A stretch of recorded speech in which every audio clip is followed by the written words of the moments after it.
kautoran, maayo gid nga adlaw sa inyo nga tanan. Kag sisning at yun, magapadayon kita sa pagpamalandong sang pulong sang Ginoo.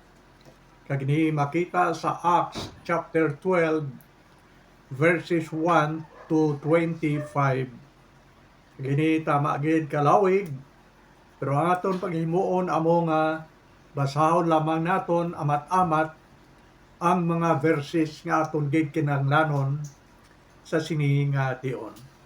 Kagangaton nga paghampalan subong nagatigulo ang padayon nga plano sang Dios matuman.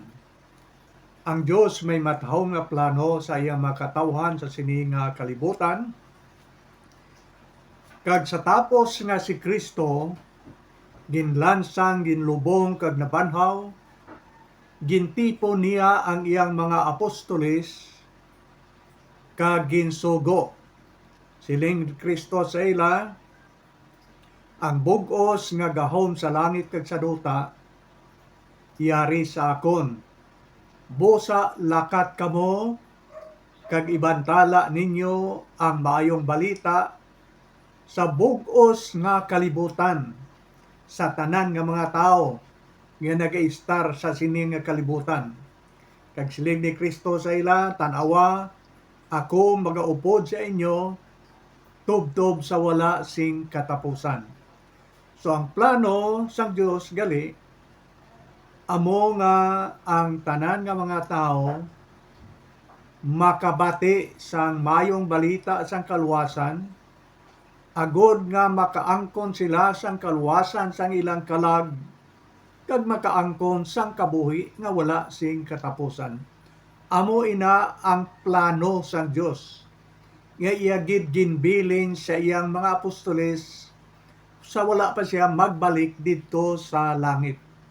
Kag kun amo ini ang plano sang Ginoo, kag amo gid man suno sa Bible nga aton ginatun-an, ini nga matahom nga plano sang Dios nga ibantala ang mayong balita sang kaluwasan sa tanan nga mga tao sa sini nga kalibutan, wala sing gamhanan nga tao nga makapugong sini kag makapauntat sini kay man plano iniya sang gamhanan nga Dios. Pero aton masapuan, kag aton nina matandog subong nga may mga tao nga nagasupak kag medyo nagapakig-away sa plano sang Dios sa pagbantala kag pagpalapnag sa mayong balita sa bug-os nga kalibutan. Kung sa bagay may isa ka tawo kag ang ngalan niya sini amo si Gamaliel, kag makita ini sa Acts chapter 5 halin sa 38 pakadto sa 39, may mga tao panahon ni Gamaliel. Kung sa bagay, si Gamaliel isa ini ginarespetar nga tao, kay ini siya manunodlo sang kasuguan sang Dios. Kag San Pablo isa sang mga estudyante ni Gamaliel. Sa iyang tion may mga tao nga buot nga ang mga Kristohanon prisohon kag pamatyon. Amo ina ang mga tao nga natawag naton nga naga-persecute, nagadaog-daog, nagahingabot sa mga Kristohanon, agod nga maguntat kag matapna ang pagwali sa maayong balita sa mga tao. Gusto nila nga untaton, hindi pagpadayonon. So ginadakop nila ang mga Kristohanon sa nga tion, kag ini makita nimo sa Acts chapter 4 5 pakadto sa 12 nga aton karon pagatanawon, ila dakpon ang mga Kristohanon nga nagawali kag ginapapatay, kay sa likod sa ilang una-una agot matapna kag mauntat ang pagwali sang maayong balita, kay hindi sila gusto magpamati sang sugilanon nanungod sang maayong balita nga nagahatag sang kaluwasan sang kalag sang mga tao nga magtuo kag magbaton kay Kristo.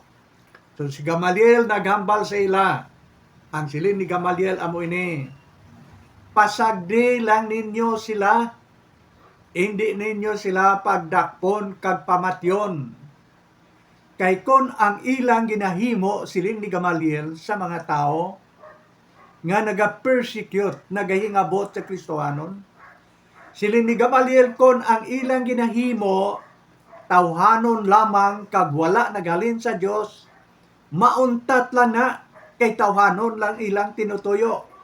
Pero siling ni Gamaliel, kon ang ila ginahimo sa pagwali sa mayong balita halin sa Dios kag iya plano sang Dios, hindi kamo makasarang magpauntat sina kay halin ina iya sa Dios. Amo na amatag nga laygay ni Gamaliel sa ila. Por ini nga mga tao, nagpahuway lamang tapos nga nabatian nila ang laygay ni Gamaliel.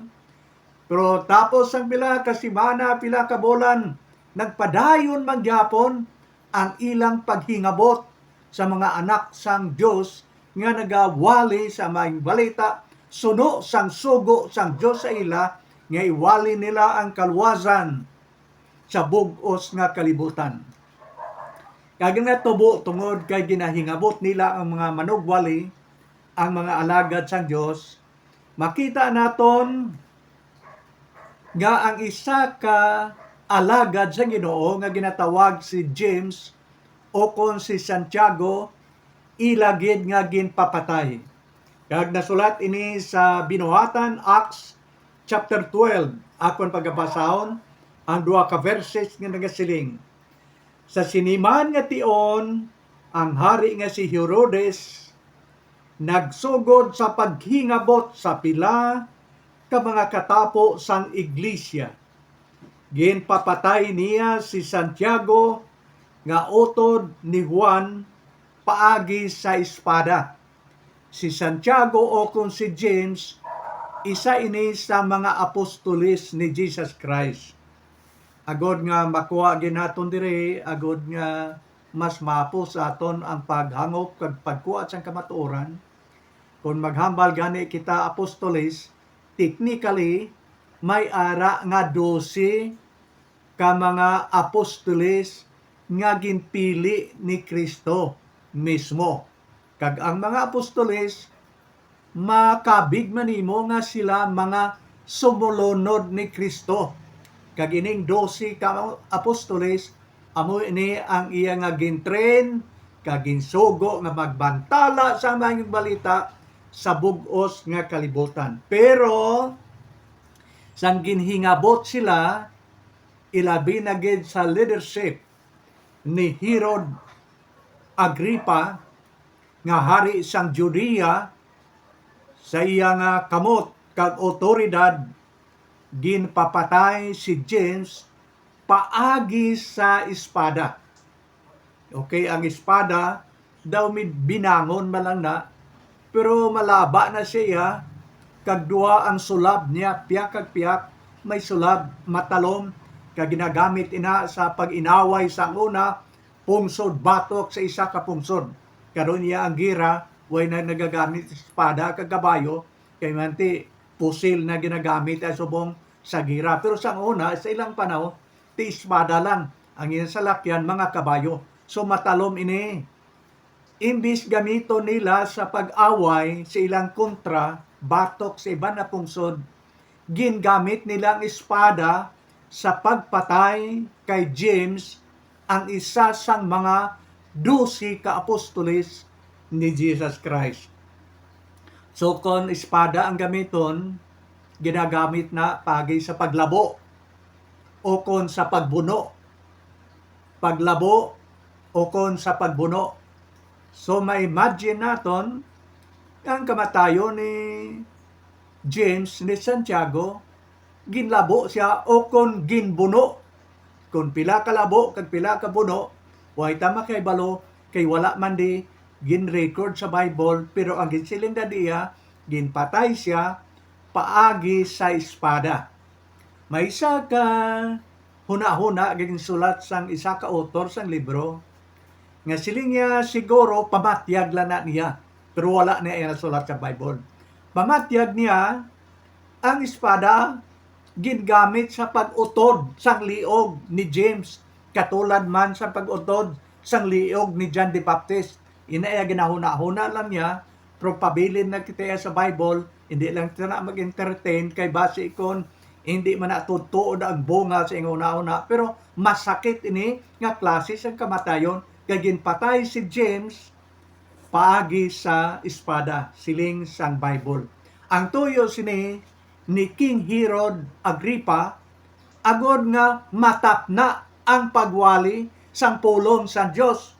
Pero aton dumdumon sa introduction pa lang, akon ginhambal nga ang pagwali sang pulong sang Dios sa bug-os nga kalibutan, plano ini sang Dios.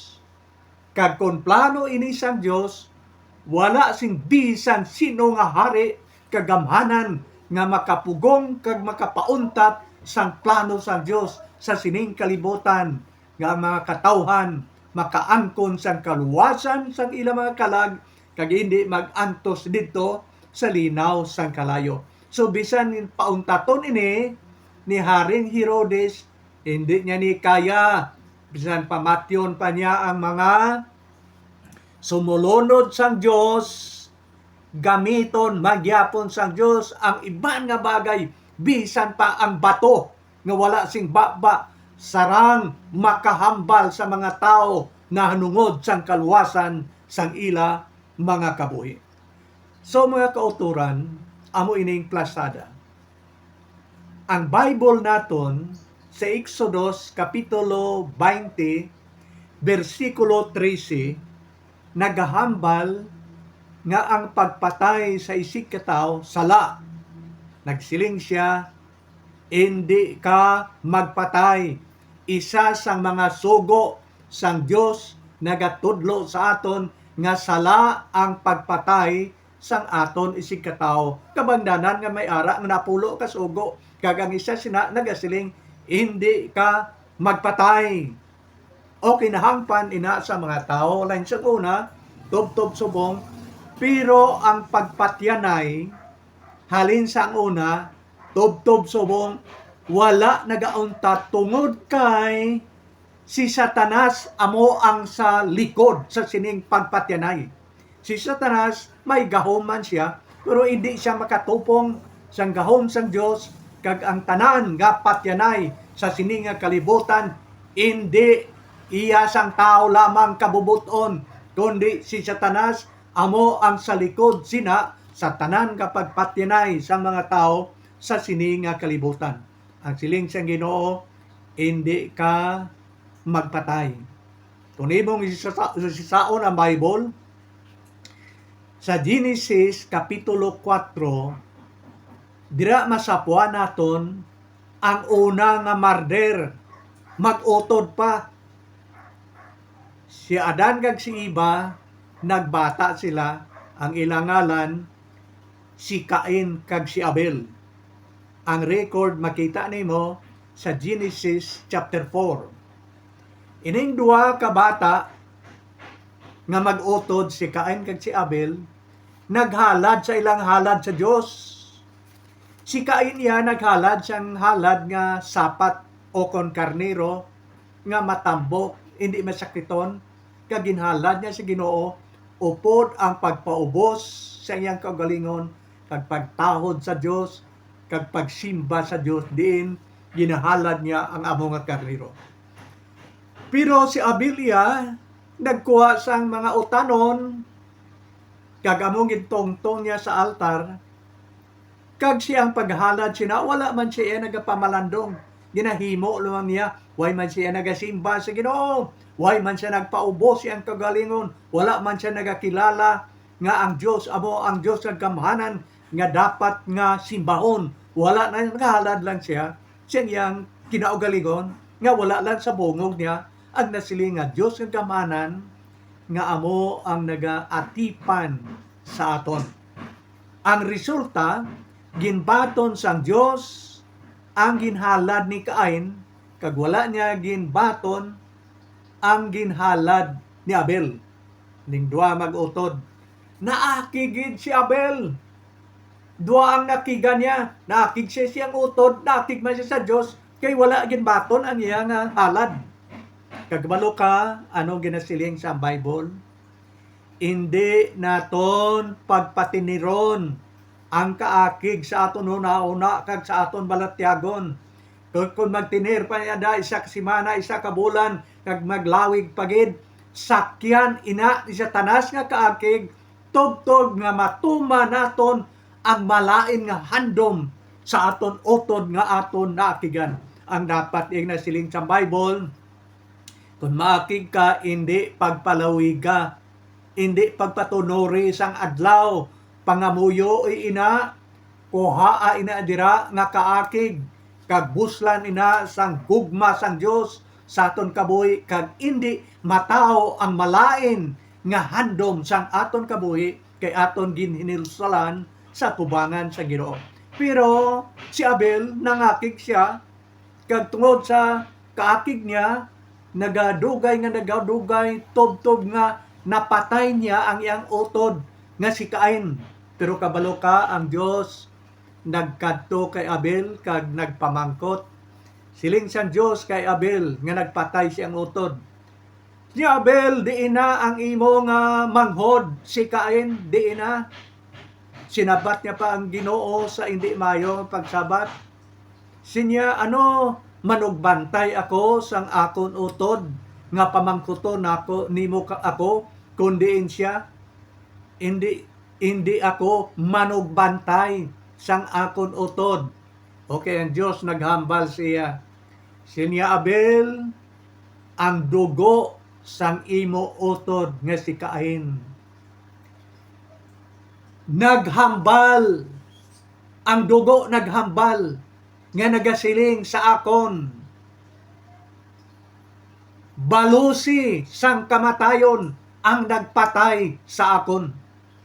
Nangayo sang bulig sa Dios ang dugo ni Cain nga nagtupa sa duta. Kung ato nina iga-apply subong, grabe ina nga klase sang sala, kay bisan ang dugo sang ginpatay nga tao nagapanawag sa Dios nga nagapangayo sang bulig nga balusan ang nagpatay sa iya. Makahaladlok ina nga sugilanon, pero amoy na ang kamatuoran nga na-record sa Bible nga ang Dios nagsilinggid nga dapat hindi kita magpatay sang tao. Kag nga ang kadamo sang hitabo nga mo sina, tungod kay si Satanas amo ang sa likod sa tanan nga pagpatyanay sa sini nga kalibutan. Ang Bible nagasiling sa John chapter 10 verse 10. Tunay mo ina ang basahon, nagsiling si Jesus Christ, nagkari ako sa paghatag sang bugana nga kabuhi sa akon mga karniro. Ang mga karniro niya amo ang iyang mga kanakan. Pero silin ni Jesus Christ, si Satanas nga amo ang kaaway, nagkari sa pagpatay kag sa paglaglag sang karniro. Amo na ang tuyo ni Satanas. Amo ina ang nagsiling ako nga ginabalik-balik ginakon nga ang tanan nga pagpatyanay sa sining kalibutan. Ang sa likod sina amo si Satanas. Kaya amo na ang tuyo niya pagpatay. Pero si Kristo ya, ang tuyo niya, amo ang paghatag sang kabuhi nga wala sing katapusan, kabuhi nga bugana sa iyang mga katawan. Kagang nasiling niya kalaglagan, plano kag tinutuyo ina ni Satanas kag ginagamit niya ang tao sa paghimo sina. Okay, sa 1 John o kon 1 Peter chapter 5 verse 8, ang siling naman sa naunang Pedro, versikulo 5, kapitulo 5, versikulo 8, nagasiling nga si Satanas katulad sang leon nga nagangurog, nga nagapangita sang iyang kalanon. Adlaw-adlaw nagalibot siya, kag nagapangita sang mga katawhan nga iyang kaunon o konpatyon. Katulad sang leon nga nagangurog. makita naton ang batasan ni Satanas. Kag kabalo ka, kung ano yang ginasiling sa John chapter 8, verse 44, John 8:44. San si Kristo nagapanudlo, kag diri makita nimo sa chapter 8 ang pagpanudlo ni Kristo, may mga tao nga hindi gid magtuo kay Kristo. May mga Hudiyo nga hindi magpati kay Kristo. Si Kristo nagahambal na lang sa ila. Kung hindi ka mo magpati sang akon mga ginatudlo, patihi na lang ninyo ang akon ginabuhat nga maayo, tan-awan ninyo kag magtuo kamo sa akon. Pero mga tao hindi bot, nagadugang pagin ang ilang kaakig. Kag may tuyo na sila nga ilang patyon si Jesus Christ mismo nga nagatudlo sa ila nanungod sang kamatuoran. Kabalo ka kung anong ginhambal ni Jesus Christ sa ila. Silin ni Kristo sa ila, kamo, sino ina sila? Ang mga tao nga wala nagtuo kay Kristo, ang mga tao nga nagsikway sing lubos kay Kristo. Silin ni Kristo sa ila, kamo, mga anak sang inyo amay, nga amo si Satanas, ang inyong amay, butigon kag manugpatay, kag ang inyo tagipusoon, nagapaninguha man sa pagpatay katulad sa inyo amay, nga si Satanas. Ang gusto ni Satanas siya, paglaglag sang kabuhi, kag tungod sina ang iyang mga kaanakan, nga amo ang mga tao nga nagsikway kay Kristo, iyang ginatulod sa paghimo sang isa kadako nga mga kasalanan nga amo ang pagpatay. Silin ni Kristo, ginatuman lamang ninyo ang gusto sang inyong amay nga amo si Satanas. Ano ang gusto ni Satanas? Pagpatay, paglaglag sang kabuhi kag sang kalag sang mga katawhan. Amo inidre nga ginhambal nakon ang tanan nga gumuntang kag pagpatinay sa mga tao nga wala mauntak kaling sa una tubtod subong ang sa likod sina amo si Satanas, ang kaaway sang Dios kag ang kaaway man naton. Si Kristo ya ang tuyo niya nga makaangkon kita sang kabuhi. Kinatawag niya nga bugana nga kabuhi. Kung sa bagay ang ginatanyag niya kabuhi nga wala sing katapusan sa mga tao nga magtuo kag magbaton siya subong nga ilang personal nga manuluwas. Pero aton inibantayan nga ginasaad sang Dios nga kabuhi nga wala sing katapusan, hindi nimo ina magamit diri sa duta kay kita iyang tanan magkalapatay sa sini nga duta. Ang ginhambal ni Kristo nga kabuhi nga wala sing katapusan, gamito nimo didto sa langit sa tion nga kita magtaliwan sa sini nga duta, magapuyo kita upod kay Kristo didto sa langit sa wala sing katapusan. Amo ina ang isaad niya, ang bugana nga kabuhi, ang kabuhi nga wala sing katapusan nga aton gamiton upod siya didto sa langit. So aton matan-aw nga si Kristo iya nahigugma sang ginasiling nga kabuhi. Si Satanas siya ang iya ginahigugma ka gusto amo ang kalaglagan o kon kamatayon. Sang diri pa si Kristo sa duta, masapwa naton nga siya nahigugma sang kabuhi, hindi kalaglagan. Kung sa bagay, imo matan-aw sa Marcos 5:35 tubtob sa 43, dire ginbanhaw ni Kristo ang isa ka 12 anyos nga bata nga babae nga bata ni Jairo. Si Jairo may bata nga 12 anyos napatay pero ginbanhaw siya ni Kristo. Diin makita Marcos 5:35 tubtob 43. Isa pa gid. May bata nga ginatawag sa Bible bata sang balo. Sang wala pa siya mabalo, mapatay ang iya bana, di may bata na siya. Pero nagmasakit man kag napatay ang bata niya. Isa lang kabilog nga bata, balo pa siya, may upod tani siyang balay, pero napatay man ng bata. Kag ang record makita nimo sa Lucas City, halin sa 11 pagkadto sa 17. Sa lugar nga tawag 9, dito sila nagapagwa na, ginayayungan ang bata nga lalaki nga inuglubong.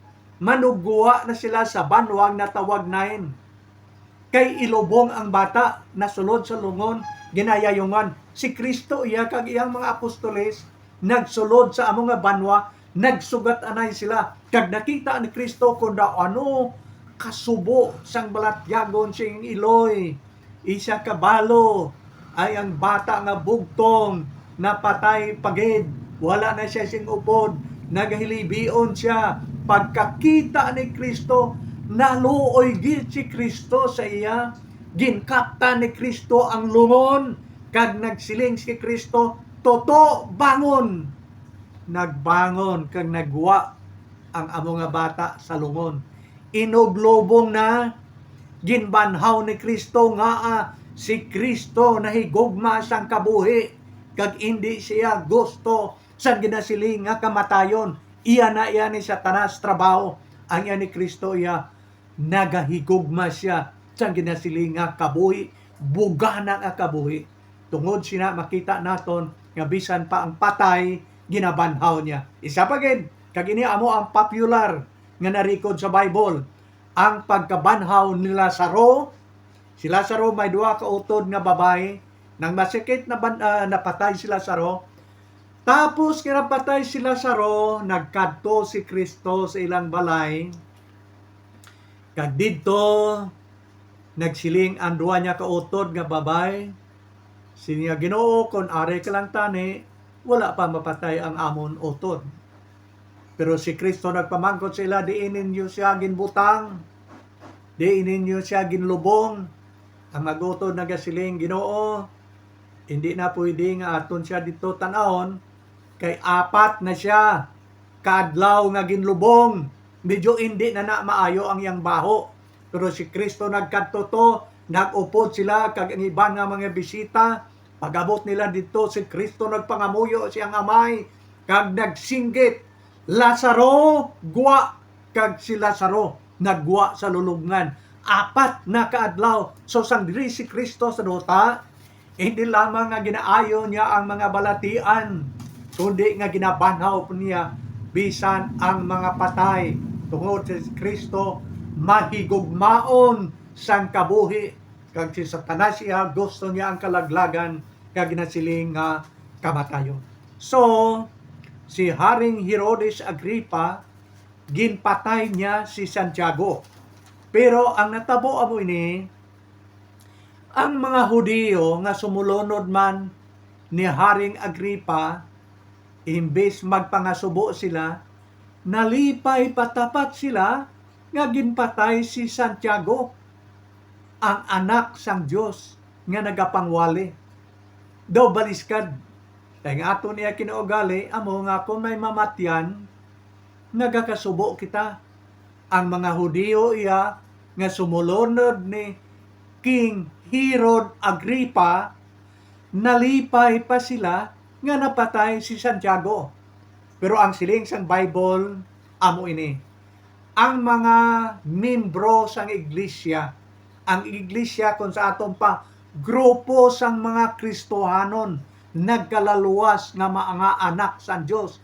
Sang nabatian nila ang hitabo, nanungod kay Santiago, kag ang ikadua, nagplano pagid sila nga patyon si San Pedro. Si San Pedro, permina niya nagakapriso.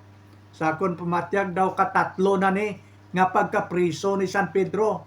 Napatian pagid sang membro sa iglesia nga si San Pedro gindakop pagid kag ilang ginpriso, agud nga pagkabuas ang adlaw, ilaman patyon sunod kay Santiago. Susunod na ang plano nga pagapatyon.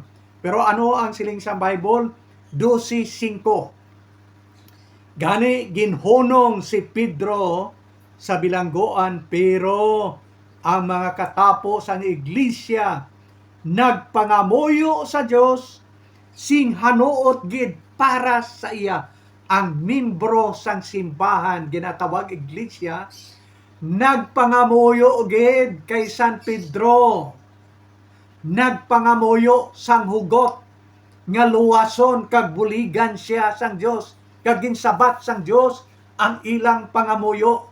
Sang didto si San Pedro sa prisuan, nagbisita ang anghel sang Dios, ginpukaw niya si San Pedro kag nagsiling, San Pedro, bayo, sok-sok ang bayo mo, hugta ang imong paha, isok-sok ang imong sinilas, isok-sok ang imong kunop, sunod ka sa akon. Nagsunod si San Pedro, nag-alabre ang purtahan, tob-tob na kagwa sila, ginbuligan sang anghel si San Pedro. Sino inang anghel? Anghel sang Dios. Siling sang Bible, ang anghel sang Dios nagpanaog kag nagbulig kag ginluwas niya si San Pedro.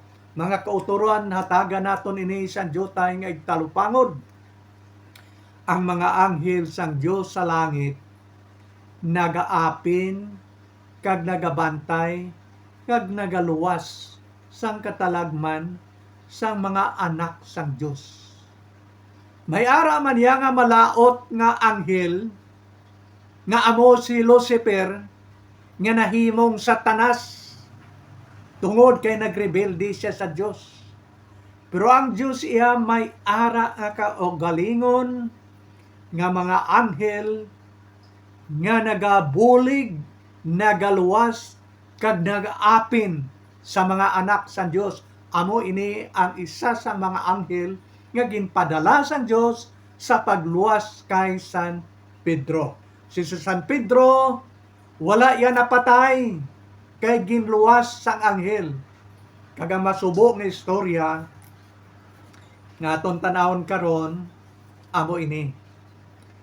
Ang kamatayon ni King Herod Agrippa. Kagato ni tilawan nga basahon ang natabo diri sa iya. Kagamoy niya ang ginsiling sa Bible sa aton nga natabo kay King Herod Agrippa. Tanaw naton ang Bible nga nagasiling. Sa gintalanang adlaw, ginsoksok ni Herodes ang iya nga harianon nga bayo. Naglingkod sa iya trono kag nagpamulong-pulong sa mga tao. Naghinugyaw ang mga tao nga nagasinggit. Hindi na tao ang naghambal, kundi isa ka Dios. Sa gilayon, ginhampak siya sang anghel sang Ginoo tungod kay wala niya ginhatag ang himaya sa Dios. Ginok-ok siya sang mga ulod kag napatay. Ang masubo nga istorya amo ini, isa kation si King Herod nga nagpapatay kay Santiago kag nagpapriso kay San Pedro. Naghimo sang isa kay schedule nga magpakigihambal sa mga tao kag may mga bisita dito kag nagpungko siya sa iyang harianon nga trono kag naghambal sa mga tao sa maayo nga pamulong-pulong niya sa mga tao upod ang pagpabugal niya siyang kaugalingon kag ang mga tao nagtilindog kag nagasigit nagapamalakpak nga nagasiling hindi na tao ang nagahambal sa aton, kundi isa na ka Diyos. Ang himaya nga para sa Diyos, iya na ginkuha. Gintalosan niya na ang Diyos, gintiklod niya na ang Diyos, kag siya na ang nagpungko, agod nga himayaon sa mga tao. Imbis nga Diyos amo ang simbahon, imbis nga ang Diyos amo ang himayaon, siya na ang ginhimaya sa mga tao. Tungod sina, nagsiling ang Bible, ginhampak siya sang anghel sang Diyos. Tapos siya ginhampak sang anghel sang Diyos, ginatake siya sang madamo nga mga ulod. Ang tao yan ginaulod, inablang mga 4 na kaadlaw, 5 na kaadlaw ang napatay. Siya ya, buhi pa lang, ginhampak pa lang gani, way pa mapatay, ginulod na dayon, gintuhok-tuhok sang mga ulod ang lawas, ginkaon sa mga ulod e nga lawas ang tanan nga internal organ sa sulod siyang kaboy, ginbuslot sa mga ulod. Kag kung imong basahon ang mga libro nga nagainterpretar sini, tapos ang 4 ka adlaw nga kaon sang ulod sa iya, napatay si Haring Agripa. Mga kauturan, siling naton daw kaladlokan ining istorya, pero amo na yung plasada. Nagapadayon sa pagtudlo ang Bible sa aton, nga kung ano ang aton ginpanggas, amo man sina ang aton anihon.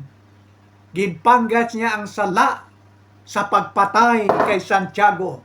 Then nag-ani man siya sa ginasiling nga kamatayon. Kagang kamatayon nga iya ginangkon na tabo sa iya. Daw hindi bagay sa isa ka hari, makahuluya nga klase sa ginasiling nga kamatayon. Kagamoy ni ang ginhambal sa Galatia 6 City.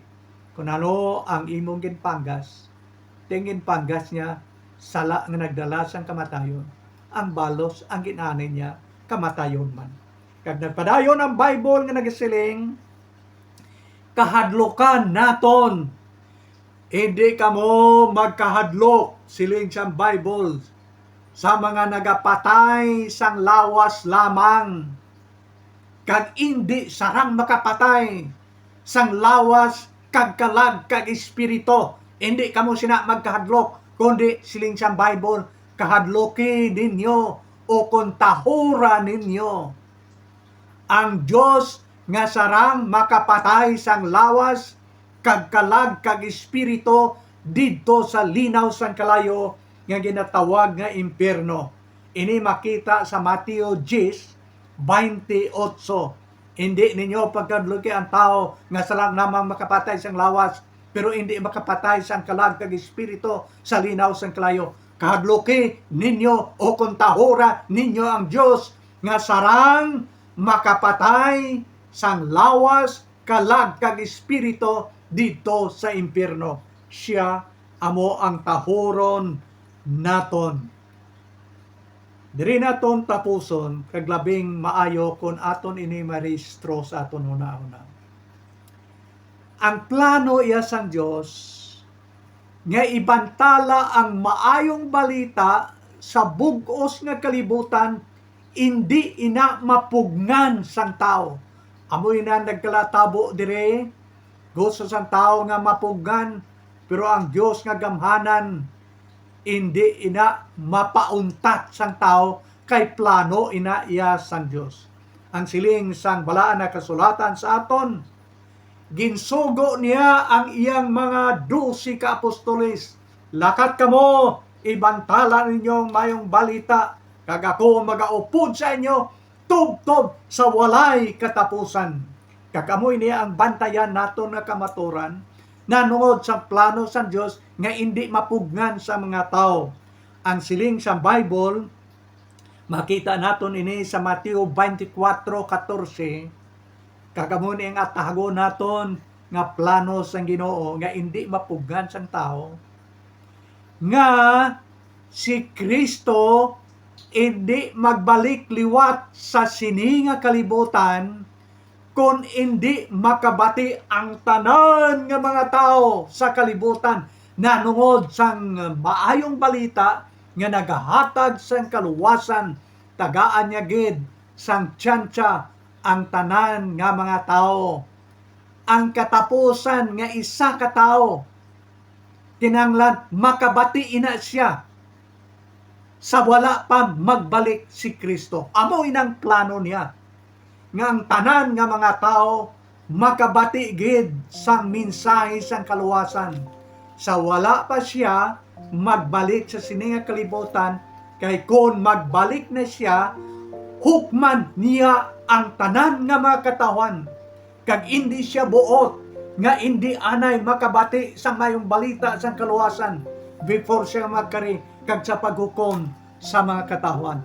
Ato na iniya subong panahon, tsansya na ini naton, ginatagan kita sang Dios sang malaway kag pasensya agod makabati kita agod sa adlaw sang paghukom, hindi mapiligro ang aton kabuhi kay man aton na nabatian kaginbato naton ang mayong balita nga nagadala sang kaluwasan sang aton mga kalag. So mga kautoran, ang Diyos may matahong nga plano.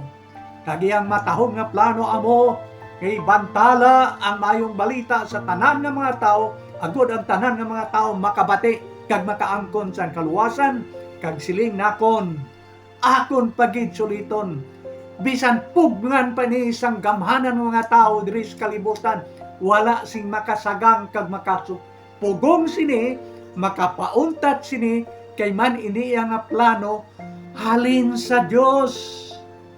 Ang Dios nga gamhanan amo ang nagplano kag nagsugo kay bantala ang mayong balita sa tanan nga mga tao sa kalibutan, sa wala pa siya magbalik sa tion sa gintalana nga siya magabalik liwat sa sini nga kalibutan, diin iyang ginsaad nga magabalik gid siya liwat.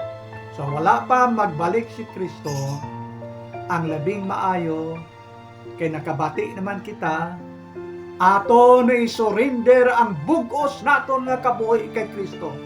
Tuuhan kag batonon ta siya kag magaalagad kita sa iya sang hanuot gid nga pag-alagad tubtob sa iyang pagbalik liwat sa sini nga kalibutan. Mga kauturan, madamo gid nga salamat.